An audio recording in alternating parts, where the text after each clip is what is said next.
चंद रोज पहले तक एक दूसरे पर तंज के निश्तर बरसाने वाले आज बगल गिर दिखाई दे रहे हैं। शायर ने भी क्या खूब कहा है कि बदलता है रंग आसमां कैसे कैसे। गुज़श्ता रोज हमने देखा कि चौधरी शुजात की घर बैठक के बाद प्रेस कॉन्फ्रेंस में आसिफ अली जरदारी ने कहा कि आज हमने तय किया कि मिल बैठकर हुकूमत बनाएंगे। इलेक्शन में मुखालफतें होती हैं लेकिन मिलकर आगे चलना होगा। चाहते हैं कि पीटीआई भी मुफाहमत में शामिल हो। शहबाज शरीफ बोले कि पीपल्स पार्टी ने नून लीग को वोट देने का फैसला किया है, उस पर उनके शुक्रगुजार हैं। इलेक्शन में तो एक दूसरे के खिलाफ बातें होती रहती हैं, वो मरहला अब खत्म हो चुका है। अब पार्लिमान वजूद में आने वाली है। जबकि काफ लीग के सरबराह चौधरी शुजात हुसैन ने कहा कि पहली तरजीह मुआशी एजेंडा होना चाहिए। खालिद मकबूल सिद्दीकी का कहना था कि एमक्यूएम पाकिस्तान ने कभी वादा खिलाफी की ही नहीं, अब हम सब ने पाकिस्तान को आगे लेकर चलना है। जबकि मौलाना फजलुर रहमान ने 8 फरवरी इलेक्शन के नताइज मुस्तरद करते हुए नून लीग को अपोजिशन में बैठने की दावत भी दी है।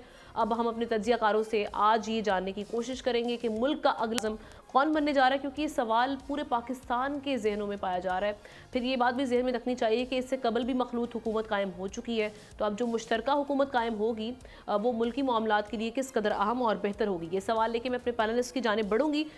मैं बढ़ूंगी सबसे पहले लगारी साहब की जानिब। जिस तरह से अभी एक मामला हम देख रहे हैं लगारी साहब, ये अब चूँकि मौलाना फजलुर रहमान भी मैदान में आए, आपने वो भी देख लिया, उसके बाद पाकिस्तान पीपल्स पार्टी की पोजीशन भी अब वज़ीर आज़म हम सबके जहन में है कि कौन बनने जा रहा है, किस तरह से मामला आगे बढ़ेंगे। देखिए, नई सूरत हाल पैदा होती है, हमें अंदाज़ा नहीं होता है कि मामलात किस तरफ जा रहे हैं। इलेक्शन से पहले भी सूरत हाल वाज़ेह नहीं थी। एक तो लग रहा था कि शायद पीटीआई दीगर लोगों से ज़्यादा सीटें ले जाए, और लेकिन कतई अक्सरियत कोई पार्टी भी हासिल नहीं कर सकी। कल कहा जाएगा कि जनाब पहले भी इंजीनियर और मैनिपुलेटेड इलेक्शन हुए थे, और आज भी इंजीनियर और मैनिपुलेटेड इलेक्शन हुए थे। और यही बात मौलाना फजलुर रहमान साहब ने पिछली दफ़ा तो वो बैठने को तैयार नहीं थे, इस दफ़ा उन्होंने फरमाया कि हम तहफ़्फ़ुज़ात के साथ बैठेंगे। अब हुकूमत किसकी बनती है, ये बहुत अहम सवाल है।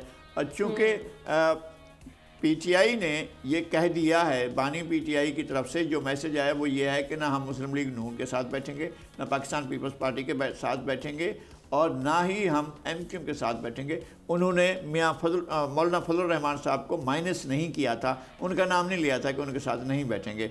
अब क्या एक नई साहबबंदी हो रही है कि ये 3 पार्टियां एक तरफ होंगी, और क्या मौलाना जो हैं वो चले जाएंगे पीटीआई के साथ? बिल्कुल नया सवाल है ये। मुझे मेरे जहन में एक नई बात जो है वो आ रही है कि क्या अब मौलाना फजलुर रहमान सियासत के नए तेवर देखकर अपना रुख बदलेंगे, और क्या इस सूरत हाल को दीगर जो सियासी अनासर हैं वो कबूल करेंगे।